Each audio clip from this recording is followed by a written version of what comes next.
नमस्कार दोस्तों, जय श्री राम, जय श्री राधे कृष्णा, हर हर महादेव। मैं ज्योतिषाचार्य अनुज जैमिनी आप सभी का हार्दिक स्वागत करता हूं। सनातन धर्म रहस्य यूट्यूब चैनल में आप सभी का स्वागत है। मित्रों, आज हम बात करेंगे बागेश्वर धाम के महंत धीरेन्द्र कृष्ण शास्त्री महाराज जी के बारे में। या मित्रों, आप सभी को पता है आजकल उनके पीछे तमाम लोग पड़े हैं, क्योंकि उन्होंने मिशनरियों के एजेंडे को नाकाम कर दिया है। उनके बारे में आपको बता दें, आदिवासी इलाकों में घूम घूम कर उन्होंने जो ईसाई बन चुके थे उनको वापस हिंदू धर्म में लौटाया। न केवल मंच लगा के बल्कि उनके बीच में दरी बिछा करके कथा की और उनसे आरती करवाई। मित्रों, ये एक बहुत सराहनीय कदम है। अपने मंच पर ही उन्होंने बिना किसी लोभ लालच के उन्होंने काफी जो विधर्मियों के चंगुल में चले गए थे उनके चंगुल से हिंदुओं को निकाल करके घर वापसी कराई है। इसके चलते भाई पेट में दर्द होना तो लाजमी है। तो आप सभी देखें, इस बात को समझें कि जब से इससे पहले जब उन्होंने घर वापसी नहीं कराई थी तो अब से नहीं पहले से ही वो ये मतलब वहां पर कार्य करते रहे हैं अपने बागेश्वर धाम में और भी जगह, रायपुर में, छत्तीसगढ़ में, सब जगह। परंतु जब उससे पहले कभी अंधश्रद्धा निर्मूलन समिति नागपुर की जो इनके श्याम मानव है, दान जो भी है, कभी पहले प्रकट नहीं हुए। परंतु जब ये पता चला कि भाई ये घर वापसी कराई है कई ईसाई परिवारों की, इकट्ठे उन्होंने हिंदू धर्म में लौटाया। और बल्कि एक मुस्लिम बहन थी जिसने हिंदू धर्म में घर वापसी की, तो इसके चलते उनके पेट में दर्द होना लाजमी था। तो इसके लिए इन लोगों ने कोर्ट में, वहां पर पुलिस में कंप्लेंट की, जो कि वहां का कानून है महाराष्ट्र में। अंधश्रद्धा निर्मूलन समिति में अंधविश्वास, ये भूत प्रेत आदि को नहीं मानते। तो मित्रों, आपको मैं एक बात बता दूं, जो भी भाई जो ये कहते हैं कि भूत प्रेत नहीं होते, तो मित्रों उनको अंधविश्वास लगता है। तो वो बोलते हैं कि नेगेटिव और पॉजिटिव एनर्जी होती है। तो जरा बताएं कि नेगेटिव एनर्जी होती क्या है? ये नेगेटिव एनर्जी कैसी होती है? क्या उनको दिखाई देती है, महसूस होती है? जब कोई तिलक लगा करके हमारे जो पंडित, हमारे महंत, जो हमारे जो साधु संत यदि मान लिया भूत भगाने का कार्य करते हैं तो ये पाखंड लगता है। परंतु देखते हैं पुराने किलों में और जो खंडरों में मशीन लेकर के, जो नेगेटिव एनर्जी को पकड़ने वाली मशीन लेकर के घोस्ट एलिमेंट को पकड़ने के लिए विदेशों की टीम आती है, तब इनको वो वैज्ञानिक लगता है। ये दोगलापंथी कहां से लाते हैं? तो मित्रों, ये एक व्यापक षड्यंत्र को समझिए जो धीरेन्द्र कृष्ण शास्त्री जी महाराज के पीछे नहीं, हमारे संतों के पीछे पड़े हैं। तो आज हम आपके सामने प्रश्न लेकर के आएंगे जो ये इन मिशनरियों के एजेंडे के तहत, जो कि मीडिया वालों तक के माध्यम से पहुंची, जो जहर पहुंचा। तो सबसे पहले तो आपको एक खुशखबरी हम दे दें कि धीरेन्द्र कृष्ण शास्त्री जी महाराज को मुंबई पुलिस ने क्लीन चिट दे दी है। उन्होंने सारे वीडियो खंगाले, उनमें से उनको कुछ भी गलत नजर नहीं आया। उसके बावजूद भी जो पेड मीडिया सुधरी नहीं, हम सबको नहीं बोलते, कुछ देशभक्त पत्रकार भी हैं। सुधीर चौधरी जी उनमें से एक हैं जो देशभक्त पत्रकार हैं, अपनी पत्रकारिता के लिए पहचाने जाते हैं। सरदाना जी थे जो अब हमारे बीच में नहीं हैं, वो अपनी बेबाकी के लिए बहुत अच्छे थे, ठीक है, जिनका हम खुल करके नाम ले सकते हैं।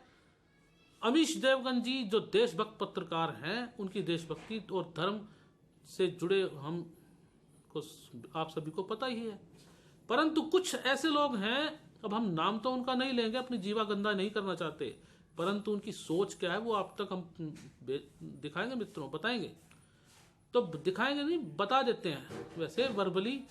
आपको लिंक हम दे देंगे अगले वीडियो में, या इसी जो है आप देख सकते हैं उनकी करतूत क्या है। तो सबसे पहले जब बागेश्वर धाम के महाराज को क्लीन चिट मिली तो ये कुछ पेड पत्रकार उन्होंने क्या खबर चालू की कि मुंबई पुलिस से क्लीन चिट मिली, अब बागेश्वर धाम महाराज को चमत्कार दिखाने की छूट मिल गई। तो ये लगातार इस चीज को अंधविश्वास बोल रहे हैं। और एक जादूगरनी डोल को घुमा रहे हैं जिनका नाम है सुहानी शाह। अब सुहानी शाह की पोल हम आपके सामने खोल दें मित्रों, तो सामने सामने बोलते हैं कि जो ये अंधश्रद्धा निर्मूलन समिति और ये पेड न्यूज चैनल जब बोलते हैं कि भाई ये तो मतलब कि सामने मतलब कि नागपुर में आकर के बताओ, हमारे आदमियों के बारे में बताओ, धीरेन्द्र कृष्ण शास्त्री जी उनके खरीदे हुए गुलाम हैं, नौकर हैं उनके, कि उनकी बताई जगह पे जाएंगे। जिसको चुनौती का सामना करना हो, जिसको देनी हो चुनौती, वो अपनी चुनौती लेकर बागेश्वर धाम में जाओ या रायपुर में जाओ, जहां पर धीरेन्द्र कृष्ण महाराज जी के कैंप करते हैं। ठीक है जी। तो अब ये सुहानी शाह की हम बात करें, सुहानी शाह को ये अपने उसमें बुलाते हैं स्टूडियो में, तो ये स्टूडियो में क्यों बुलाया जाता है सुहानी शाह को? पब्लिक के बीच में क्यों नहीं दिखाते? सारे आम सबके बीच में लाइव करके दिखाओ। जंगल में मोर नाचा किसने देखा? हमें क्या पता। आपने जो स्क्रिप्टेड आपने दिखाया हो, जो कुछ हो स्क्रिप्टेड हो, आपने स्क्रिप्ट थमाई हो सुहानी शाह को, हम कैसे मान ले? भागवतानंद गुरु जी जो है निगराचार्य है, उन्होंने तो पोल खोल दी, बोल दी कि ये आम आदमी पार्टी की लीडर रह चुकी है और है अभी भी।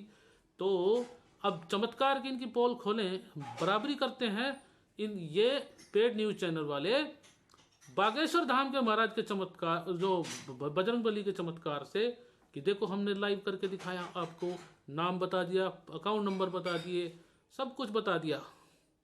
तो यहाँ पर देखिए वो तो सामने बैठ कर के चेहरा देखकर जाने जाने कैसे बताते हैं।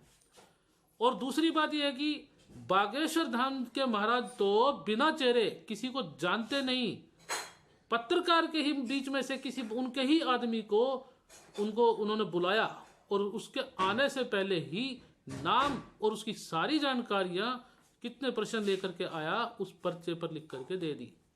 इसको आप क्या कहोगे? आपकी जानकारी के लिए एक बात बता दूं, एक होता है मूक प्रश्न विचार, जिसको ये बोलते हैं ट्रिक बोलते हैं ट्रिक।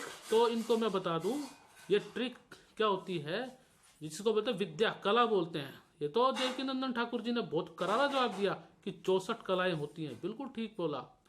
तो मैं देवकीनंदन ठाकुर जी से, महाराज जी से, मैं पूज्यवर महाराज जी से कहना चाहता हूँ, कृपया आप इन न्यूज चैनल वालों के पास न जाएं, अपना अपमान न करवाएं, क्योंकि इनको तमीज नहीं है बोलने की कि एक कथावाचक से, महंत से या किसी से कैसे बात करनी चाहिए। ये लोग विधर्मियों को तो जी कह करके बोलते हैं, साहब कह के बोलते हैं, परंतु हमारे धर्माचार्यों को नाम लेकर के बोलते हैं, देवकीनंदन ठाकुर या रामभद्राचार्य नाम लेकर के बोलते हैं। इनको तमीज नहीं है बात करने की, कैसे बोला जाता है? तो ये मतलब इतना अपमान, इतनी हिमाकत, और हमारे बीच में बोलते हैं। तो मित्रों, ये जो है हमारे धर्माचार्यों का, अगर मान लिया किसी चीज से सहमत नहीं होते तो हमारे धर्म में बाकायदा सम्मान पूर्वक नाम लेने का रिवाज है, या तो माता पिता अपने पुत्रों तक का नाम लेने का रिवाज नहीं है। ये लोग कहते हैं हम भी सनातन धर्म से जुड़े हैं। एक न्यूज चैनल की एंकर हैं, उन्होंने तो कलावा दिखाया, देखो मैं भी हनुमान की भक्त हूं और मैं कलावा बांधती हूं। कालनेमी भी जब रावण का भेजा हुआ अनुचर था, राक्षस था, हनुमान जी को जब वो संजीवनी ड्यूटी लेने के लिए गए थे तो उनका रास्ता रोकने के लिए वो राम भक्त का लिबास बनाया था, उसने भी तिलक लगाया था, कलावा जो सब कुछ लाल कपड़े पहने थे। क्या बात करती हो आप? सनातन धर्म का आप कोई लक्षण जानती हो?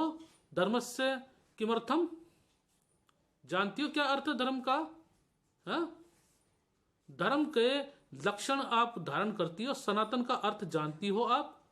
ये मैंने न्यूज सुनी थी और वह देखा था मैंने, देवकीनंदन ठाकुर जी, तीखी बात में एक पत्रकार थी, नाम तो नहीं लूंगा परंतु जवाब अवश्य दूंगा उस बात का मैं।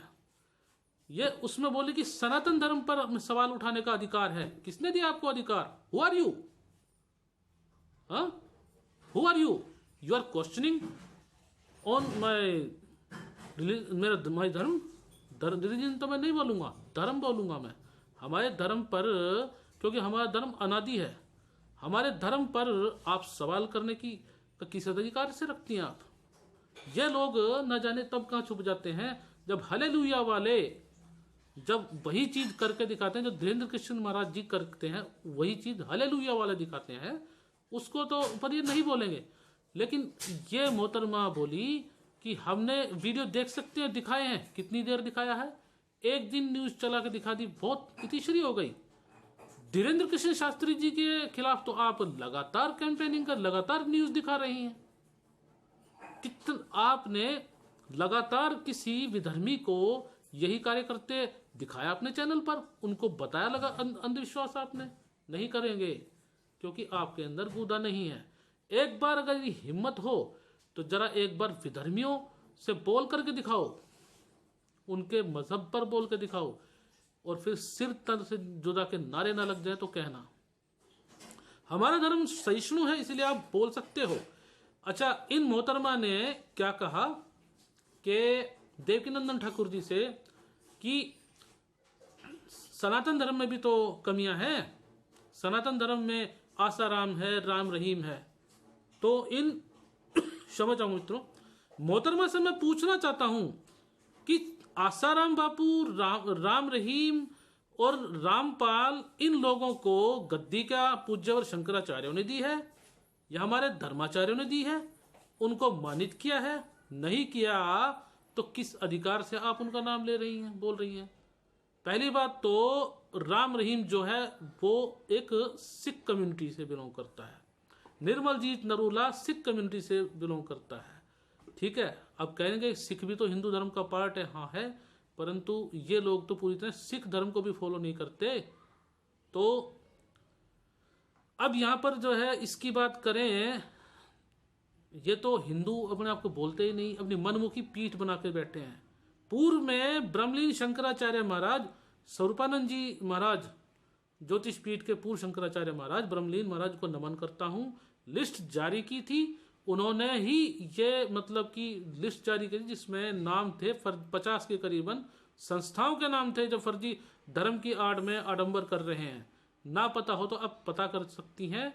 हमारे धर्माचार्यों ने कभी इन लोगों को प्रेशर नहीं दिया, परंतु आप उन लोगों को प्रेशर देते हो जो देशद्रोही हैं, गद्दार हैं, धर्मद्रोही हैं। क्या तुम्हारे अंदर हिम्मत है उनको एक्सपोज करने की? नहीं, आप नहीं करेंगे। अच्छा, सेकुलरिज्म का ये मोहतरमा बार बार नाम ले रही थी। सेकुलरिज्म का मतलब क्या है? हिंदू धर्म का अपमान सेकुलरिज्म है, विधर्मियों को पोषित करना सेकुलरिज्म है। कहते कि इस देश किसी के बाप का नहीं है, ये सबका है। सराय समझ रखी है क्या? इस देश में जो भी कोई आया यहीं पर बस गया। हमारा धर्म, हिंदू धर्म तो, सनातन धर्म इतना अच्छा है, मतलब हर किसी को यहाँ पर आश्रय दिया। परंतु आज हिंदुओं के ही कोई एक देश नहीं है। वर्ल्ड में कितने ईसाई देश हैं, कितने मुस्लिम देश हैं? क्या आप उंगलियों पर बता सकती हो हिंदुओं का कौन सा देश है?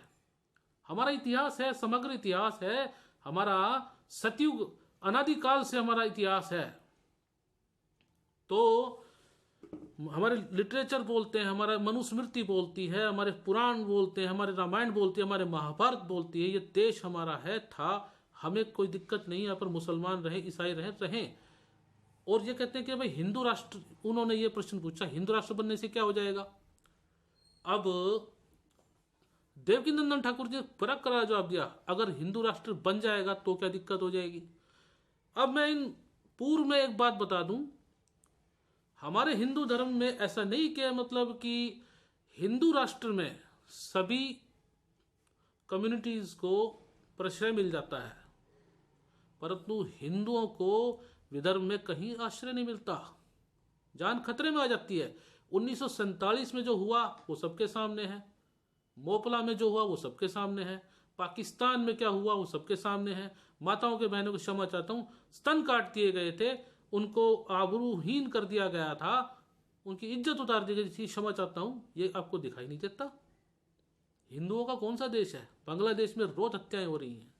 तो मित्रों, मैं एक बात, इनके एजेंडे को आप समझिए, ये लोग धर्म से जुड़े नहीं हैं। आप न्यूज़ चैनल पे देख सकते हैं, इनका लिंक अगले वीडियो में दे दूंगा आपको मैं। तो मित्रों, अभी मैं विदा चाहूँगा आपसे। इसी के साथ ही मैं अभी, परंतु एक कुछ बोलने को तो बहुत कुछ है, तो सनातन धर्म का सा भी ये जानते नहीं, धर्म का धा भी ये जानते नहीं, और बात करते हैं हनुमान जी के भगत। इन मोहतरमा से पूछना चाहता हूँ, आपने धर्म का कोई लक्षण आप में दिखाई देता है? माथे पर तिलक है, बिंदी है, हाथों में चूड़ियां हैं, कहीं पर आप कोई न, अगर विवाहित हो, विवाहित स्त्री का कोई चिन्ह है आप पर दिखाई देता है? यहाँ पर मुस्लिम बहनें हिजाब पहन के बैठती हैं, अपने कन्वेंशन को फॉलो करती हैं। सिख बहनें अपने जो है परम सिर पे कपड़ा रखती हैं। मैं ये नहीं कहता आपको ढकोसला लगता है, ठीक है। अगर हिंदू हो, सनातन धर्म आप बोलती हो, तो हिंदू धर्म का, सनातन धर्म का कोई चिन्ह आपके शरीर पर है? नहीं है। तो आपको स्त्री जो जो वस्त्र है वो धारण करने की तमीज है? नहीं है। तो फिर किस अधिकार से आप बोलती हो? आपका धर्म का कोई लक्षण आपके अंदर घटित नहीं है, तो किस अधिकार से आप धीरेन्द्र कृष्ण शास्त्री जी पर आप सवाल उठा सकती हो, ये तो बताइए। और एक मोहतरमा तो मतलब बोलती हैं, अब सुहानी शाह के बारे में बोलते हैं कि भाई ये ट्रिक फोटोग्राफ, ये ट्रिक है जो कि मतलब ये धीरेन्द्र कृष्ण शास्त्री जो करते हैं उसके बारे में ट्रिक है। ये कैसी ट्रिक है? धीरेन्द्र कृष्ण शास्त्री जी ने तो बिना देखे ही पर्चा बना दिया, बाद में आदमी आया, उसको उससे पूछा, तब वो उसके सामने रखा। वो तो बोलते हैं कि चमत्कार में करता नहीं। यहाँ पर देवकीनंदन ठाकुर जी से बोला कि भाई जोशीमठ में दरारें ठीक करेंगे, बिल्कुल उन्होंने अच्छा जवाब दिया, यह उनका काम नहीं है। अपनी भाषा में अब मैं बोलता हूँ, जो जानवरों का डॉक्टर है, क्या उसको आप आदमी का इलाज करने के लिए कहोगे? आदमियों का जो डॉक्टर है उसको आप पशुओं के इलाज के लिए बोलोगे? जो सिविल इंजीनियर है आप उससे मशीन के बनाने की बात करो? क्या बात करती हो? यहाँ पर निग्राचार्य जी ने बहुत अच्छा बोला, इधर भागवतम गुरु जी ने इसके बारे में समझाते हुए। परंतु एक बात मैं बता दूं कि सिद्धि, अब ये जो सिद्धि को ये क्या समझे, कोई मान लिया किसी का नाम सिद्धि मल्होत्रा, तो उसको बस वहीं तक सीमित है। परंतु सिद्धियां क्या है? अष्ट सिद्धियां होती हैं, अष्ट सिद्धि नवनिधि के दाता, असवरदीन जानकी माता, हनुमान चालीसा में आया है, बहुत बार सुना है। तो जो हनुमान जी का उपासक उसके लिए क्या मुश्किल है? और भूत को ये बोलते हैं कि पाखंड है। भूत का, हम भूत प्रेत पिशाच हमारे शास्त्रों में वर्णन है, रामायण महाभारत में वर्णन है, भगवत गीता में वर्णन है, और अथर्ववेद में इनका भूत भगाने का, प्रेत भगाने का के मंत्र काफी हैं। सूक्त तो पढ़ के देखिए। किस अधिकार से आप बोलती हैं कि भाई ये पाखंड है, ये सब कुछ? तो मित्रों, मैं इसी के साथ में विदा चाहूँगा आपसे। ये वीडियो कैसे लगा आपको, कैसी लगी, उसके लिए कमेंट अवश्य करें, लाइक करें, और जय श्री राम। सभी को धन्यवाद।